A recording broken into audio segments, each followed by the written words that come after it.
구약 성경 에스라서 3장입니다. 구약 성경 에스라서 3장 1절에서 7절까지 제가 봉독합니다. 에스라서 3장 1절에서 7절입니다. 이스라엘 자손이 각자의 성읍에 살았더니 일곱째 달에 이르러 일제 예루살렘에 모인지라.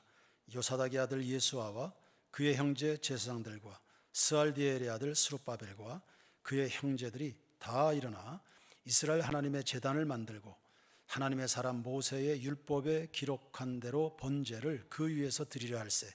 무리가 모든 나라 백성을 두려워하여 제단을 그 터에 세우고 그 위에서 아침 저녁으로 여호와께 번제를 드리며 기록된 규례대로 초막절을 지켜 번제를 매일 정수대로 날마다 드리고 그 후에는 항상 드리는 번제와 초하루와 여호와의 모든 거룩한 절기의 번제와 사람이 여호와께 기쁘게 드리는 예물을 드리되 일곱째 달 초하루부터 비로소 여호와께 번제를 드렸으나 그때 여호와의 성전 지대는 미쳐 놓지 못한지라. 이에 석수와 목수에게 돈을 주고 또 시돈 사람과 두로 사람에게 먹을 것과 마실 것과 기름을 주고 바사왕 고레스의 명령대로 백향목을 레바논에서 요빠 해변까지 운송하게 하였더라. 아멘. 요즘 새벽 묵상 본문이 에스라서입니다. 모든 성경이 그렇지만 우리가 서 있는 현실에 아주 시의적절한 메시지를 담고 있습니다. 시작은 1장 1절인데요 여호와께서 에레미야로 주신 그 말씀을 이루시려고 바사왕 고레스의 마음을 감동시키셔서 그의 백성 이스라엘 백성들 다 예루살렘으로 올라가 성전을 건축하라는 조서를 반포하게 됩니다. 하나님은 당신의 뜻을 이루시는데 꼭 이스라엘만이 아닙니다.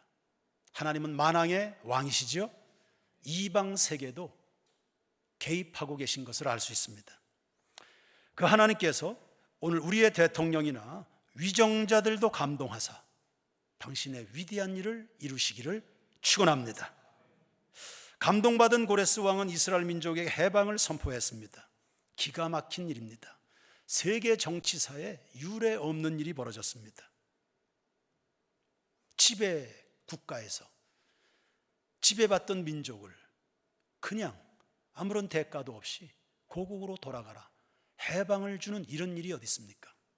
아주 오래전 이스라엘이 애굽에서 빠져나올 때 그때 치열한 공방을 벌였었죠. 그때하고는 상황이 완전히 달라요. 지금은 얼마나 자연스러운지요 정말 은혜롭기까지 합니다. 이 엄청난 큰 일이 아주 쉽게 이루어집니다. 하나님이 하시면 그리 되는 거예요. 이때 자유를 얻은 백성들이 돌아오면서 감격합니다. 시편 126편에 그들의 그 마음 감격이 고스란히 묻어 있는데요 그때 백성들의 그 감격이 어떠했을지를 회상하면서 우리 다 같이 한번 읽어볼까요? 시편 126편 1절에서 3절까지입니다. 시작. 여호와께서 시온의 포로를 돌려보내실 때 우리는 꿈꾸는 것 같았도다. 그때 우리 입에는 웃음이 가득하고 우리 혀에는 찬양이 찼었도다.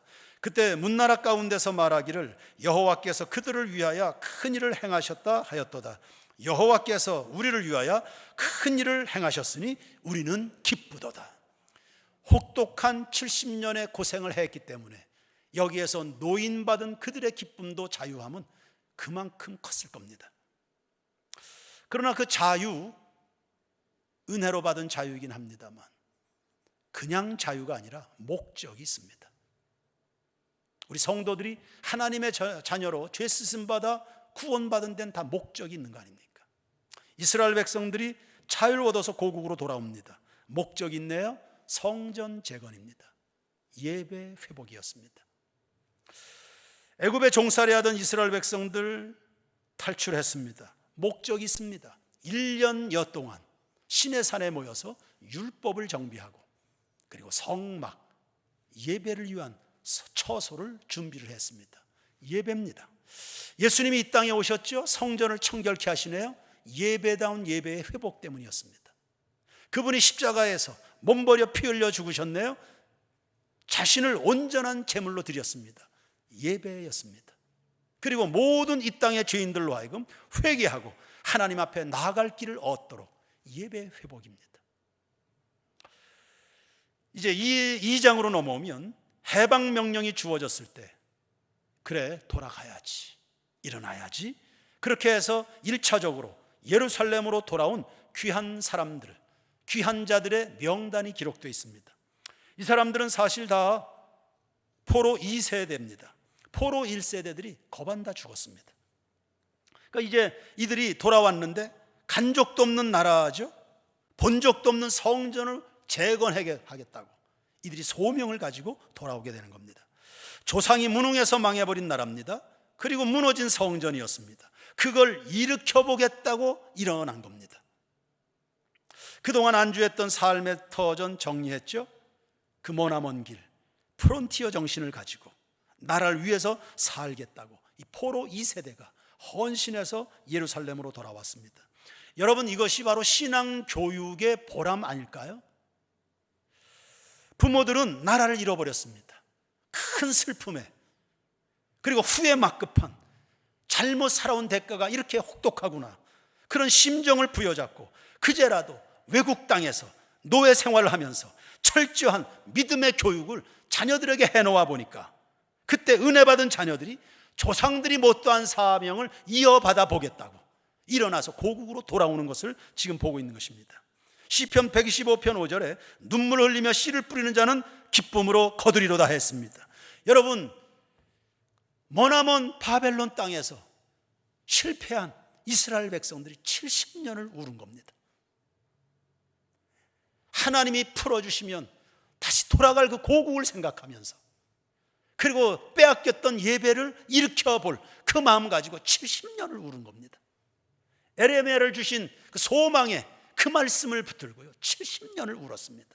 하나님 앞에 눈물을 흘리며 씨를 뿌린 겁니다. 70년을 하나님 앞에 울고 기도했는데 비로소 하나님이 고레스의 마음을 감동하시고 후세대의 마음을 움직여서 새로운 역사의 시발점에 세워놓는 하나님의 변화의 역사, 우리가 보는 것입니다.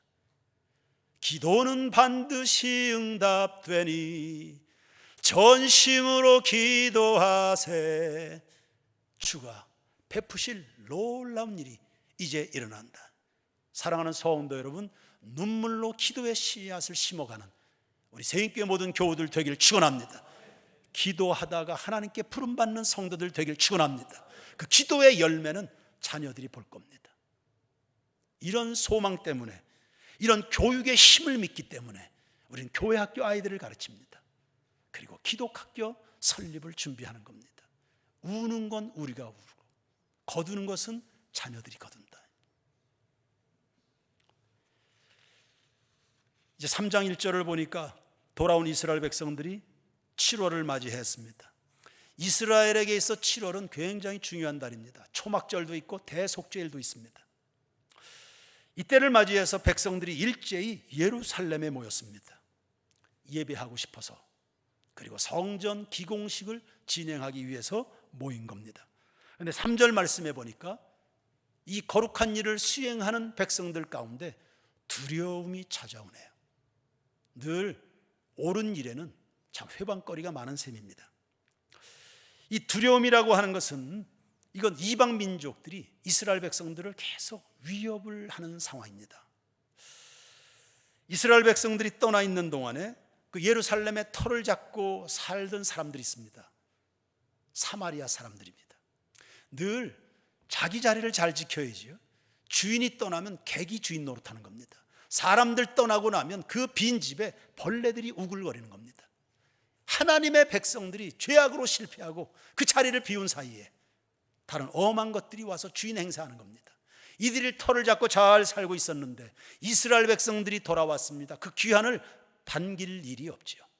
그리고 이 사마리아 사람들이 주변의 아람 민족들과 결탁을 해서 다시금 재건을 위해서 모인 이스라엘 백성들을 각양의 방법으로 핍박을 하는 겁니다. 그리고 회방을 하는 겁니다. 이 주변 민족들 역시 트라우마가 있습니다. 이스라엘이 지금은 몰락했지만 한때는 다윗의 시대에 중동 최강국을 이루었거든요. 그래서 그 다윗 밑에 주변의 민족들이 끽소리도 못하고 다 조공을 바치는 그런 시대가 있었습니다. 이방 민족들은 그런 일이 재현될까 봐 싫은 겁니다. 이스라엘 백성들이 돌아왔습니다. 뭔가 움직입니다. 그들의 구심점이 되는 성전을 일으켜 세우니 그게 싫은 겁니다. 이스라엘이 더 크기 전에 싹을 자르고 싶은 그 마음에서 아주 모진 핍박을 합니다. 무려 14년 동안이나 성전 재건을 회방하는, 그것 때문에 돌아왔는데요, 그 일 하려고 왔는데 14년이나 회방을 해서 그 일이 진척이 이루어지지 못하도록 아주 모질게 핍박을 하는 겁니다.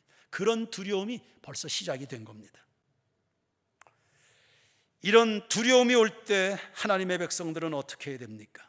지금 예루살렘에 모여있는 이 사람들은 성전을 짓고 예배를 회복하고 민족을 부흥해 보겠다고, 그래서 저 머나먼 그 안주했던 모든 삶을 포기하고 이 세대들이 하나님의 뜻을 붙들고 지금 돌아왔는데 이런 방해에 붙들려 있는 것입니다. 어떻게 해야 됩니까? 오늘 여러분들 앞에는 어떤 어려움이 있을까요? 그리고 어떤 두려움이 있을까요? 오늘날 한국 교회가 직면한 난관은 무엇일까? 이거 어떻게 해결하면 좋겠습니까? 몇 가지 말씀을 나눕니다. 첫 번째, 두려움은 어떻게 합니까? 두려움 무시하시길 바랍니다. 한 아이가 희한한 버릇이 생겼어요. 뭐든지 그냥 손에 잡히면 다 찢는 거예요. 뭐든지 하여튼 손에 잡히는 것은 막 잘게 찢는 희한한 버릇이 생겼습니다. 참 그 희한한 버릇도 다 있다. 엄마가 이것저것 쫓아다니면서 이 아이를 치료하려고 상담사도 만나고 여러 병원들, 의사들을 만났습니다. 해결이 되지 않았습니다. 어떤 의사를 찾아갔어요. 찾아갔더니 어떻게 오셨죠? 이 아이가 이런 이상한 버릇이 있습니다. 그래요? 그러더니 그 의사가 그 아이를 이렇게 뚫어지게 쳐다보더니 너 찢지 마. 그 다음부터 안 찢었답니다. 찢지 마. 그 다음부터 안 찢는 거예요. 여러분, 만병의 의사가 되시는 예수님이 말씀하시네요. 찢지 마. 두려워하지 마. 걱정하지 마. 내 평안을 너희에게 주노니 너희는 마음에 근심하지도 말고 두려워하지도 말라고 말씀하잖아요. 사실 두려움의 실체라는 게 있습니까? 1930년대 미국의 대공황이 닥쳤습니다. 국민들이 다 죽는 줄 알았습니다. 그때 루즈벨트가 유명한 이야기 남겼잖아요. 우리가 오늘날 두려워해야 될 것은 두려움 자체뿐이다. 두려움의 실체가 없는 겁니다. 이스라엘은 골리앗을 다 두려워했습니다. 정말 두려운 건 줄 알았습니다. 소문을 들어보니까 정말 겁났습니다. 실제로 눈앞에 딱 버티고 서 있는 골리앗을 보니까 정말 겁이 났습니다. 그런데 다윗이 돌멩이를 하나 던졌습니다. 아무것도 아니었습니다. 쥐뿔도 없는 게 큰 소리를 친 겁니다. 세상 말로 걱정도 팔자라는 말이 있지 않습니까? 두려움, 그거 습관입니다. 걱정하는 거, 그거 습관입니다. 우리 세인교회 성도들은 두려워하지 않는 훈련을 하시길 바랍니다. 그거 경건에 이르는 훈련 아닙니까? 두려움, 그거 습관입니다. 걱정하는 거 습관입니다. 세인교회 모든 교우들은 그리스도 예수 안에서 자유와 평강과 늘 희망으로 꿈꾸는 그런 성도들 되기를 주의 이름으로 축원합니다. 사람들이 가지는 모든 두려움의 근저에는 죽음이 있습니다. 그 죽음은 죄의 싹에서 옵니다. 그래서 두려움, 죽음, 죄가 있죠. 죄 문제를 해결하면 두려움도 죽음도 없는 겁니다. 그래서 두려움을 근본적으로 치료하는 백신은 회개하고 예수 믿는 겁니다. 악인에게는 평강이 없다. 악인에게는 평강이 없다. 악인에게는 평강이 없다. 멀리 멀리 갔더니 처량하고 고나며 슬프고 또 외로워. 주님으로부터의 간격이 멀어지기 시작하면 악인에게는 평강이 없다. 나는 부활이요 생명이라 말씀하시네요. 죽음을 이기는 권세는 부활인 줄로 믿습니다. 그러니 죄를 처리하고 씻음 받으면 더 이상 사망은 왕노릇하지 않는 겁니다. 사망아 너의 쏘는 것이 어디 있느냐? 사망이 쏘는 것은 죄요 죄의 권능은 율법이라. 우리 주 예수 그리스도로 말미암아 우리에게 승리를 주시는 하나님께 감사하노니. 그러니 요즘같이 걱정 근심이 많을 때일수록 예수 구원 위에 견고하게 서는 여러분 모두가 되기를 축복합니다. 두 번째, 두려움은 하나된 마음으로 이기는 겁니다. 이스라엘 백성들이 일제히 예루살렘에 모였다. 일제히 한 사람 같이 움직였다는 뜻입니다. 단합의 힘 대단하지요? 한 사람이면 패하겠지만 두 사람이면 능히 이긴다 했습니다. 백성들이 일제히 힘을 모아서 죄 짓는 일에 힘을 쓴다면 그건 바벨탑이 될 겁니다. 그러나 단합된 힘을 가지고 세인교회 성도들이 하나님을 사랑한다면 문제는 달라지게 될 줄로 믿습니다. 두세 사람이 내 이름으로 모이면 거기 주님이 계시겠다. 사무엘상 7장에 이스라엘 백성들이 오랜 세월 블레셋의 압제에서 시달렸습니다. 사무엘을 중심으로 백성들이 일제히 미스바에 모였죠. 그리고는 하나님이 가장 듣고 싶어하는 그 말들을 너나 할 것 없이 쏟아냈습니다. 하나님 잘못했습니다. 우리가 하나님께 범죄했습니다. 잘못 살아온 거 회개합니다. 이제 하나님의 백성으로 살 겁니다. 한결같이 하나된 마음으로 하나님 앞에 마음들을 쏟아냈습니다. 전쟁에서 아주 손쉽게 이겨버리네요. 십수년간을 시달렸을 블레셋의 압제였습니다. 그 어려운 일을 아주 쉽게 하나님이 하시면 이런 겁니다. 바벨론에서 돌아오는 그 어려운 일이 아주 수월하게, 애굽에서 나오는 게 그 어려운 일이 아주 손쉽게, 블레셋의 소나기에서 벗어나는 그 어려운 일이 아주 수월하게 되는 거예요. 아주 수월하게. 인생이 이렇게 수월한 건데요. 앞으로 여러분들이 인생을 몇 년을 더 이 땅에서 살아가게 될는지 모르겠지만 여러분 인생이 이렇게 수월한 거, 인생이 이렇게 수월해요. 우리를 가장 힘들게 하는 것은 그러고 보면 한 가지인 것 같아요. 하나님 앞에 나가서 잘못했습니다. 이게 어려울 뿐이에요. 뭘 회개해야 되는지, 뭘 깨달아야 되는지, 하나님 앞에 뭘 항복해야 되는지 이거 깨닫는 게 그렇게 어렵고, 사실 인생 사는 건 이렇게 쉬워요. 너무 손쉬워요.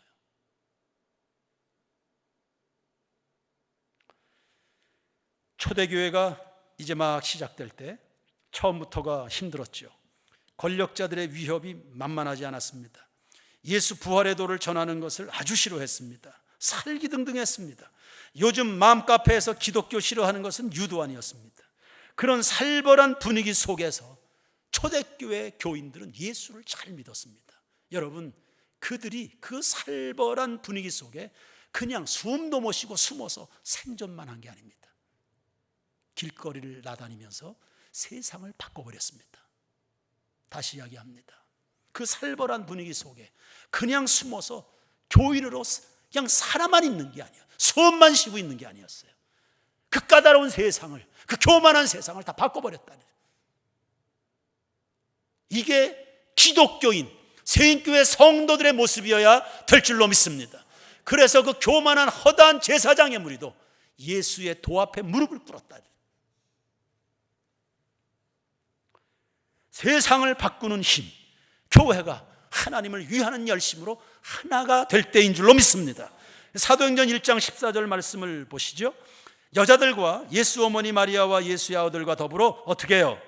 마음을 같이하여 오로지 어디에? 하나님을 지향하는 데 힘쓴 겁니다. 합심하는 곳에 하나님의 은혜가 더욱 많아지게 될 줄로 믿습니다. 불평하는 마음에는 다툼이 일어나죠. 거기에 하나됨 없습니다. 은혜 없습니다. 성령의 역사 그런 거 없습니다. 주의 영광스러운 임재 그런 데는 없습니다. 하나님을 사랑하는 마음으로 하나된 성도들의 공동체 속에 주님은 놀라운 일을 이루어 주시는 줄로 믿습니다. 사도행전을 풀어가는 키워드가 한마음이에요. 계속 보시면 2장 1절도 오순절 날이 이미 이름에 그들이 어떻게 해요? 다 같이 한 곳에 모였다. 2장 44절 믿는 사람이 어떻게 해요? 다 함께 있어요. 2장 46절 날마다 뭘 같이 해요? 어디에 모여요? 예. 그리고 4장 24절 보세요. 그들이 듣고 한 마음으로 하나님께 소리를 높여 이르되. 베드로를 비롯해서 주의 사도들이 복음 전하다가 지금 굉장히 위기에 몰린 이런 상황이었어요. 더 이상 복음을 전할 수 있는 상황이 아닙니다. 그때 한 마음으로 교인들이 모여서 과거의 개역 한글판에 일심으로 하나님 앞에 부르셨다. 기도하는 내용을 보십시오. 하나님, 저들의 위협함을 하감하시고 이런 가운데도 우리가 담대하게 부활의 복음을 전하게 해주시고 이런 가운데도 손을 내밀어 병을 낫게 하시고 표적과 기사가 거룩한 종 예수의 이름으로 일어나게 하옵소서. 그렇게 믿음대로 사모한 대로 기도대로 됐는 줄로 믿습니다. 하나된 마음으로.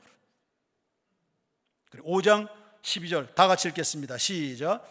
사도들의 손을 통하여 민간에 표적과 기사가 많이 일어나며 믿는 사람이 다 마음을 같이하여 솔로몬 행각에 모이고. 할렐루야. 혼자 있지 마십시오. 요즘 세대는 홀로 문화가 강타하고 있죠. 뭐든지 다 혼자 하라는 거예요. 이제는 하다가 예배도 혼자 드리라고. 김광균 선교사님은 일주일 예배를 같이 드리지 못하다 보니까 서러움을 넘어서 마음에 우울병이 생기겠다더라고요. 혼자 사는 것도 하루 이틀이겠죠. 그러니 세인교회 교우들 이 시대 공동체성을 살려가시길 축원합니다. 지나간 한 달간 위기를 당했던 가정들이 이구동성으로 하는 말입니다. 교회가 가족 공동체라는 말이 무슨 의미인지 알게 됐습니다. 교회가 가족들보다 낫더군요. 내가 세인교회에 온 지 몇 달 안 됐지만 이 교회에 와서 그리스도 안에서의 사랑이 뭔지를 비로소 깨닫게 됐습니다. 이런 권사님들이 있습니다. 공동체성이에요. 하나님이 우리에게 주신 아름다운 것들을 지켜가야 되는데 세상은 그 아름다운 것들을 수단 방법 가리지 않습니다. 다 부수어서 다 흩어버리려고. 공동체성, 하나됨의 능력이에요. 초대교회가 그 열악한 환경 속에 세계 복음화를 이루어낸 힘 가운데 하나가 바로 이겁니다. 한 마음으로 일심으로써 힘써 싸우세. 일심으로써 힘써 싸우세. 우리의 구심점에 예수님이 계신 줄로 믿습니다. 가정들 보니까 부모님이 돌아가시면 자녀들 다 뿔뿔이 흩어지더군요. 이게 바로 회중 예배입니다. 한 분 하나님을 향해서 우리 아버지이신 하나님 한 분을 중심으로 교우들이 모이는 힘, 이게 세상을 바꾸는 능력이 되는 겁니다. 세 번째, 두려울 때 어떻게 하면 좋을까요? 3절 말씀을 한번 보세요. 우리가 모든 나라 백성을 두려워하는데 두려워서 어떻게 됐나요? 도망갔거나 주어진 사명 포기하지 않았죠. 백성을 두려워하여 그들이 제단을 세웠다 그랬습니다. 아침 저녁으로 예배를 드리네요. 4절에 보면 날마다 예배를 드렸다고 그랬습니다. 두려움 때문에 하나님을 더 찾게 된 거 은혜인 줄로 믿습니다. 그러니 어려울 때, 문제가 생길 때 우리는 하나님을 더 찾는 거예요. 예배를 더 드리는 거죠. 또 드리고 더 드리는 거예요. 날마다 아침 저녁으로. 최근 일주일간 기회 있을 때마다 성도들에게 설교한 내용이 바로 이거였습니다. 오늘날을 예수 믿는다는 이유 때문에 능력과 멸시를 받고 있어요. 그러면 그 능력과 멸시는 무엇으로 이깁니까? 성도 여러분, 예수 때문에 능력과 멸시를 당하나요? 경계를 받나요? 그 능력과 멸시를 이기는 것도 결국은 예수 그리스도로 이기게 되는 것을 믿습니다. 하나님 아버지의 뜻을 붙잡고 있다, 십자가를. 그런데 그 하나님의 뜻으로 말미암아 부활에까지도 이르게 되는 것입니다. 이게 영적 생활 승리의 비결입니다. 예수 때문에 고난을 당하나요? 예수로 이기는 것입니다. 그걸 우겨나간다고 하는 거죠. 그게 믿음입니다. 그러니 십자가 앞에서 좌절하는 거 아니고요, 부활의 자리에 이를 때까지 믿음으로 우겨나가는 성도들 되기를 축원합니다. 예배는 어떤 마음으로 드려야 되나요? 번제의 정신입니다. 2절에서부터 6절까지를 보시면 번제란 말이 무려 5번이나 등장합니다. 이거 예배의 성격입니다. 그동안 바벨론 생활이 수치였지요. 하나님의 영광스러운 백성으로 잘 살다가 죄에 빠져서 야금야금 마귀에게 속아서 죄 가운데 사로잡혀 살다가 민족 전체가 나라는 몰락하고요, 상당수의 사람들이 종으로 먼 나라로 포로로 팔려갔었습니다. 그러다가 전적인 은혜로 돌아오게 된 겁니다. 자유를 얻었습니다. 그런 지금 이 시점의 예배는요, 재헌신입니다. 미스바에서 이스라엘 백성들이 했던 것과 똑같은 겁니다. 다시 주님 앞에 내 영혼 선에 다시금 하나님의 백성으로 살겠습니다. 다시 서는 겁니다. 다시 돌아와서 무화과 나무 잎이 마르고 논밭에 소출이 없고 외양간에 송아지가 없어도 난 유일한 한 분 하나님으로 기뻐합니다. 이게 번제입니다. 자아의 죽음을 경험하는 거죠. 무화과에 뺏기고 논밭의 소출에 뺏기고 외양간에 뺏겼던 내 마음 하나님으로 돌아섭니다. 하나님께로 돌아옵니다. 하나님 내 인생의 모든 것이 되십니다. 이게 번제입니다. 이걸 다시금 헌신하는 겁니다. 사도 바울이 선교 사역을 하면서 위기에 봉착할 때가 있습니다. 새로워져야 될 순간들이 있습니다. 그때 머리를 깎습니다. 재헌신입니다. 나시린으로 내가 하나님 앞에 예수 만난 이후에 내가 선교사로 헌신했지만 내가 다시금 내 마음을 하나님 앞에 드립니다. 다시 머리를 깎고 헌신합니다. 재헌신, 재헌신. 민족적으로, 교회적으로, 세인교회 전체가 하나님 앞에 헌신하는 겁니다. 다시금 헌신합니다. 이게 예배입니다. 로마서 12장 1절입니다. 다 같이 읽겠습니다. 시작. 그러므로 형제들아, 내가 하나님의 모든 자비하심으로 너희를 권하노니 너희 몸을 하나님이 기뻐하시는 거룩한 산 제물로 드리라. 이는 너희가 드릴 영적 예배니라. 여러분, 하나님의 백성들이 세상에서 실패하는 이유가 뭘까요? 못 배워서, 가진 것이 없어서, 지위가 낮아서? 아니요, 하나님께 철저히 헌신되지 않았습니다. 성도들이 세상에서 가지는 진정한 권세는 하나님께 전체 삶이 바쳐졌을 때 나타나는 겁니다.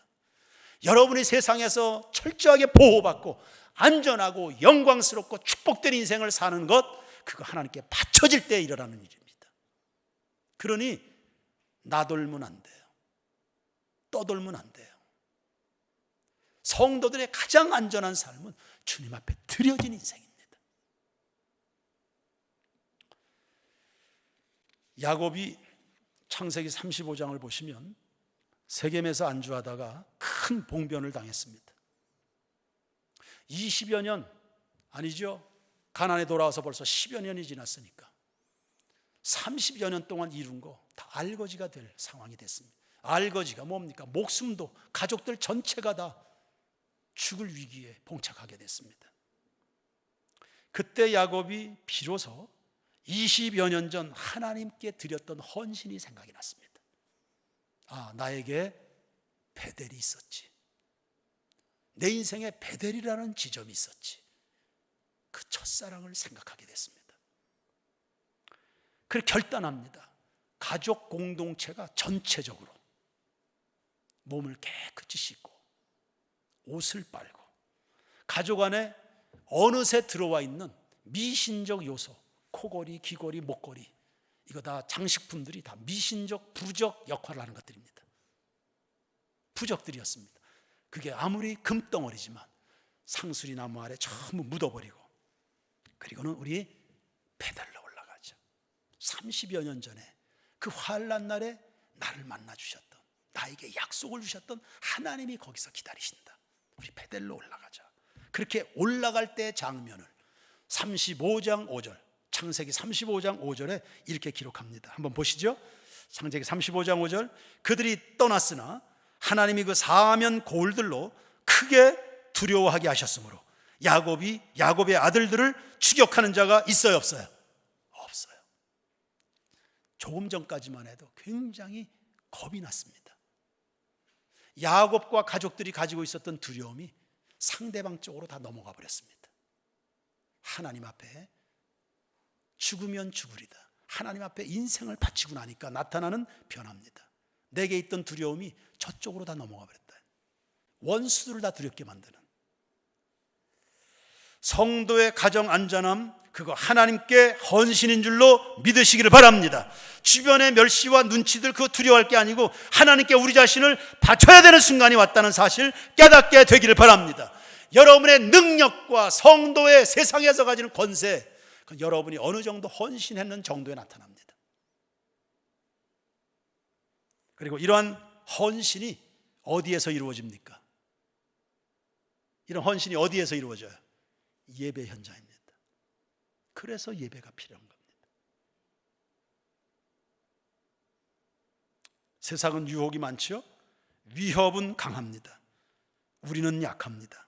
그래서 우리는 하나님을 또 향합니다. 그리고 더 향합니다.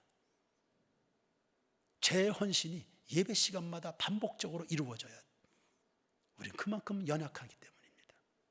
바울이 시각각 머리를 깎을 정도였다면 제 헌신, 또 결단, 하나님을 향해서 또 그 마음을 그게 예배에서 계속 이루어지는 겁니다. 예배는 감사로 드리십시오. 감사로 제사하는 자가 하나님을 영화롭게 하는 줄로 믿습니다. 생애 살면서 단 한순간만이라도 하나님이 받으실 만한 예배를 드릴 수 있는 감사로 물들여지는 성도들 되길 축원합니다. 4절에 이스라엘 백성들이 모여서 초막절을 지켰습니다. 수백 년이 흐르도록 퇴색하지 않은 초막절 절기의 정신입니다. 오래전에 조상들이 애굽에서 나와서 참 기가 막힌 방법으로 40년 광야 여행하는 동안 하나님의 극적인 인도하심이 있었습니다.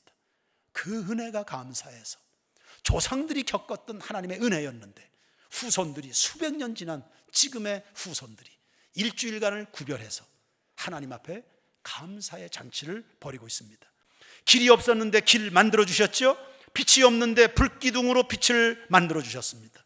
마실 물이 없는데 반석에서 생수를 내서 마시게 하셨습니다. 그 하나님의 손길 어떻게 잊을 수 있겠습니까? 그런 은혜 잊으면 그 사람도 아니죠. 광야 사는 동안에 하나님은 이스라엘 민족 전체의 생존 그 자체였는 줄로 믿습니다. 한 주간 동안 그때 그 하나님을 추억하면서 후손들이 모여서 예배를 드리고 거기에 합당한 성경 구절을 찾아서 묵상합니다. 무슨 생각을 했을까요? 한 주간 동안 그때 하나님을 생각하면서 그때 우리의 조상들의 인생을 그렇게 인도하신 하나님이 오늘 우리가 믿는 하나님이신데, 그렇다면 오늘 우리가 비록 고달픈 인생의 걸음을 걸을지라도 그 하나님이 여전히 우리와 함께 하시니 우리에게는 여전히 인생엔 늘 희망이다라는 사실을, 그 생각을 깨닫게 되면서 그 마음속에 찾아왔던 두려움은 떠나가게 될 것이고 주님의 은혜로 뒤덮이는 경험들을 매년 하게 되는 줄로 믿습니다. 그래서 두려움은 뭘로 이겨요? 감사로 이기는 겁니다. 두려움을 이기는 힘은 용기가 아니에요. 그 용기마저도 믿음에서 나오는 것이고, 믿음이란 뭡니까? 오늘 여기에 함께 하시는 하나님에 대한 믿음으로 말미암아 감사가 일어나면서 두려움은 물러가게 되는 것입니다. 그러므로 하나님 아버지와 우리 주 예수 그리스도 안에서 은혜와 평강이 있을지어다. 우리 성도들과 늘 하고 싶은 일이, 지나가 한 달 동안 계속 그 생각을 했습니다. 우리 성도들과 늘 하고 싶은 일이 감사일기를 쓰는 겁니다. 감사일기. 내게 주어진 하루를 감사합니다. 하루하루 감사일기를 매일매일 감사 일기를. 제이 데니스라는 사람이 감사 테라피라는 글을 썼는데 이런 내용입니다. 이 글을 소개하고 오늘 설교를 마치려고 합니다. 당신이 많은 세금을 내야 한다면 감사하십시오. 당신에게 안정된 직장과 사업장이 있다는 말이 아니겠습니까? 당신의 몸무게가 늘어서 옷이 맞지 않는다면 감사하십시오. 당신은 먹을 것이 넉넉한 삶을 산 겁니다. 세탁할 옷이 집안 한 구석에 수북히 쌓여 있으면 감사하십시오. 당신에게는 적어도 갈아입을 옷의 여유가 있는 거 아닙니까? 당신 집이 대청소를 해야 되고 문고리를 고쳐야 되고 창문을 갈아 끼워야 된다면 감사하십시오. 당신의 몸을 의탁할 집이 있는 것이니까요. 멀리라도 저 초등학교 건너편 공터에라도 주차할 공간을 찾았다면 감사하십시오. 잠시라도 걸어갈 수 있는 운동의 기회를 얻은 겁니다. 불평할 대통령이 있다면 감사하십시오. 언론의 자유가 보장된 나라에서 살고 있습니다. 교회에서 뒷자리에 있는 교우의 찬송, 박자와 음성이 엉터리라면, 그리고 엉터리로 들린다면 감사하십시오. 당신의 청각이 지극히 정상이라는 뜻입니다.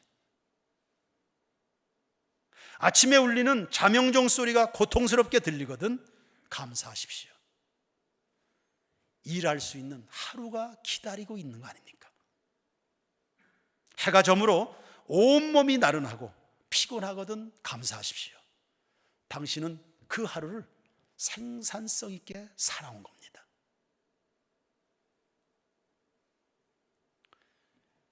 요즘 여러분들은 어떤 생각으로 삽니까? 무슨 생각을 하고 삽니까? 적어도 두려움은 갖지 않기를 바랍니다. 그 하나님이 주신 거 아닙니다. 우리에게 주어진 소중한 것들을 잘 간직하시길 바랍니다. 그게 바로 교회라는 공동체입니다. 그리고 그 공동체성은 예배로 발전하고 유지되는 겁니다. 그리고 발전해 갑니다. 여러분의 예배가 뜨거울수록 예배의 지경이 확산될 겁니다.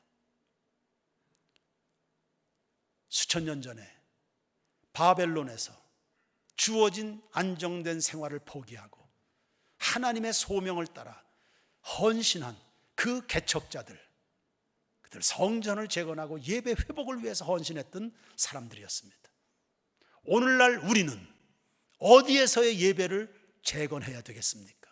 예배라는 말 들어본 적도, 하나님이라는 이름 들어본 적도 없는 그곳에 성전의 터를 놓고 그곳에서 예배가 일어나도록 만들고, 그것이 직장이든지 사업의 현장이든 가정이든 저 베트남이든 태국이든 일본이든 여러분의 발길이 닿는 곳마다 예배 회복을 꿈꾸고 그것을 위해서 헌신할 수 있는 성도들, 그들이 바로 세계를 품은 그리스도인들, 우리 세인교회 성도들이 되는 것을 믿습니다. 외면받을 수 있겠죠? 멸시와 천대를 받을 수도 있습니다. 손가락질 받을 수 있습니다. 그러나 두려워하는 습관은 버리십시오. 그것 때문에 그런 수고를 합니까? 결국은 그것 때문에 여러분이 복을 받게 될 겁니다. 그것 때문에 실패한, 그것 때문에 성공하게 될 겁니다. 그것 때문에 낮아졌나요? 결국 예수 때문에.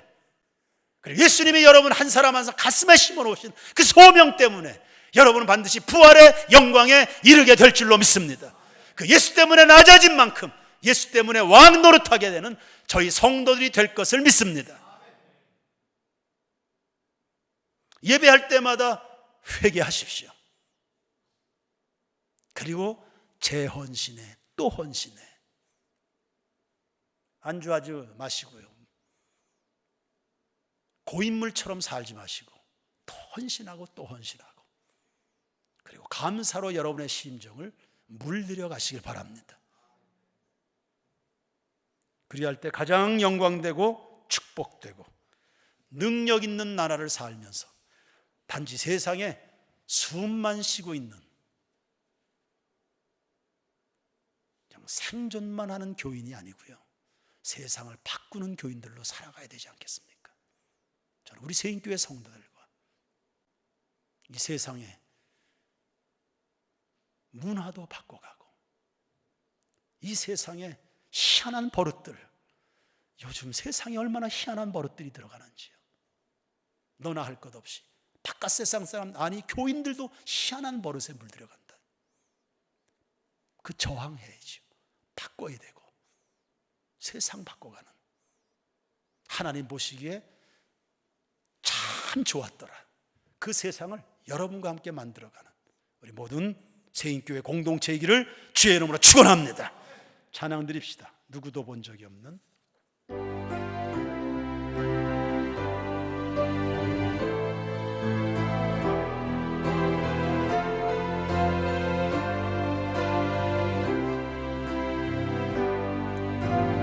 누구도 본 적이 없는 새로운 일이 지금 이 땅 위에 일어나네.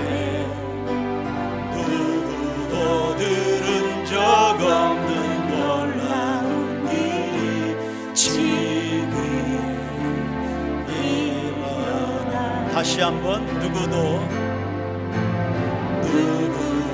본 적이 없는 새로운 일이 지금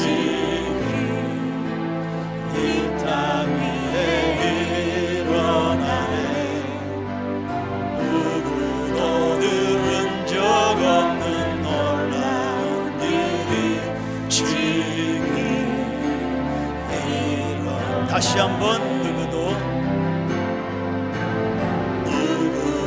본 적이 없는 새로운 일이 지금 이 땅 위에 일어나네.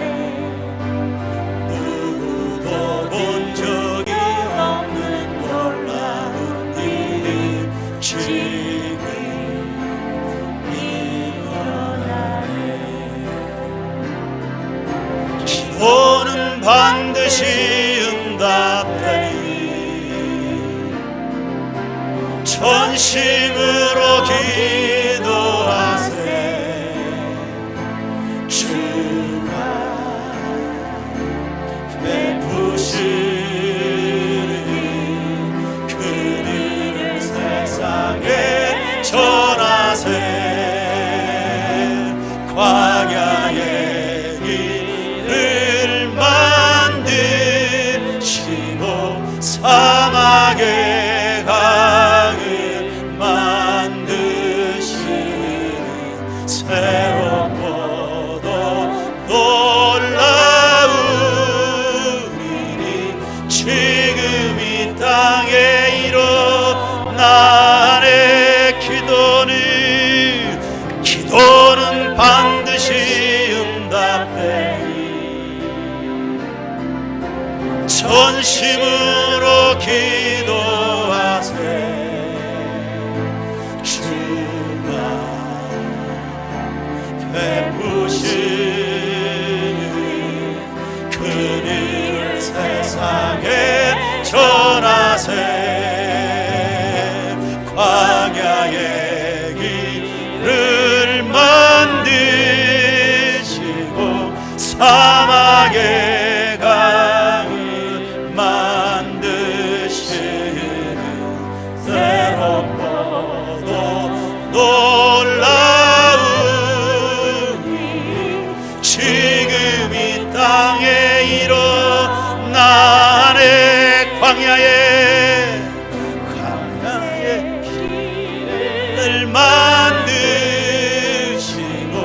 사막의 강을 만드시는 새롭고도 놀라운 일이 지금 이 땅에 일어나. 기도는 반드시 응답되니 전심으로 기도하세.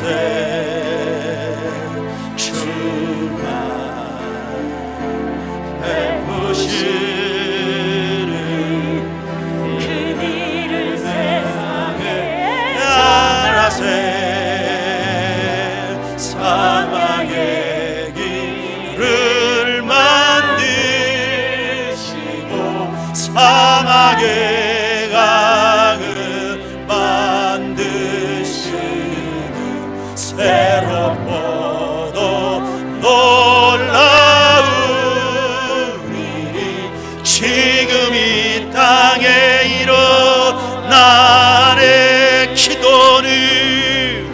기도는 반드시 응답되니 주여 전심으로 기도하세. 주나 베푸시는 그 일을 세상에 전하세. 광야의 길을 만드시고 사막의 강을 만드시는 새롭고도 놀라운 일이 지금 이 땅에 일어나네.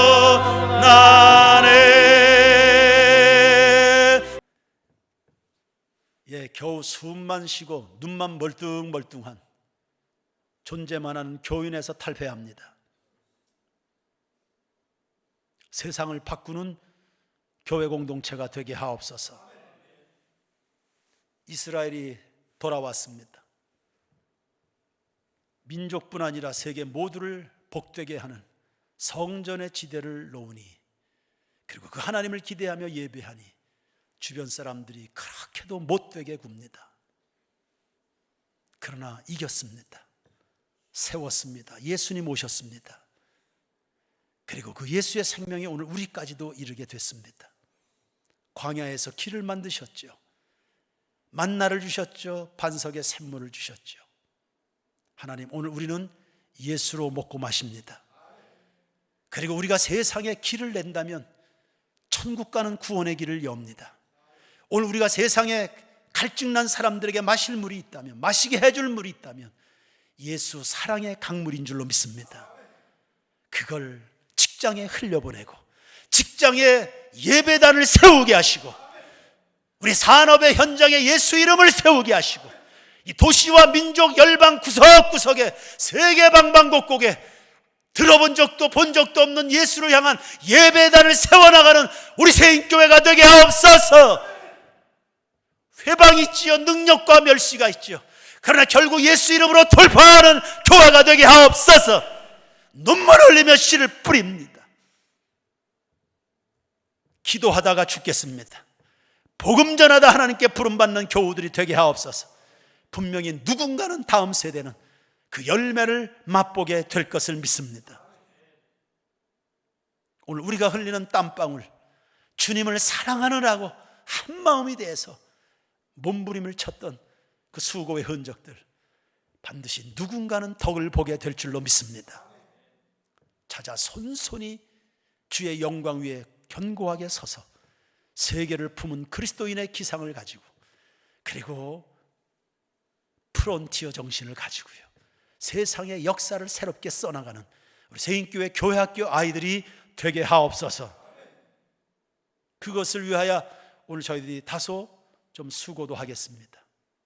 그러나 수고 없는 사랑이 있을 수 있겠습니까? 말로만의 사랑이 있겠습니까? 남을 섬기고 베푼다, 사랑한다, 분명히 포기하고 내려놓고 잃어버리고 고생하는 것이 분명히 있지 않겠습니까? 결국은 하나님이 부활의 영광으로, 하늘의 그 영원한 영광의 기업으로 다 갚으시고 우리 세인교회 성도들 한 사람 한 사람을 그리스도와 함께 왕노릇하게 해 주실 것을 믿습니다. 아직 받쳐지지 않은 것이 있습니까? 오늘 헌신합니다. 다시금 헌신합니다.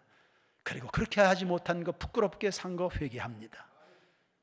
그 와중에 잃은 것보다 얻은 것이 많게 하신 하나님 때문에 감사로 우리의 인생에 결코 빼놓을 수 없는 행복 레시피, 회개와 헌신과 감사로 물들여가는 모든 교우들 되게 하옵소서. 저희 그렇게 살겠습니다. 우리 아이들 그렇게 배우도록 하겠습니다. 가정 평안하게 하시고 생업마다 다 번성하게 해주시고 건강들 7배나 더하여 주시옵시고 마음의 모든 두려움은 예수 이름으로 명하노니 떠나갈지어다. 못된 버릇 버리겠습니다. 경건의 버릇으로 물들여가는 교우들 되게 하옵소서. 오늘 각자 기도한 모든 제목마다 응답과 복을 내리워 주시옵소서. 이 시대 위대한 부흥을 꿈꾸는 세인교회 모든 공동체가 되기를 소원합니다. 영유아부, 유치부, 유초등부, 중고등부, 청년부 주님의 부흥 세대로 일어날지어다. 예물 드린 손길들 10,000,000가지로 복 내려 주시기를 소원하고 예수님 이름으로 기도드립니다. 아멘.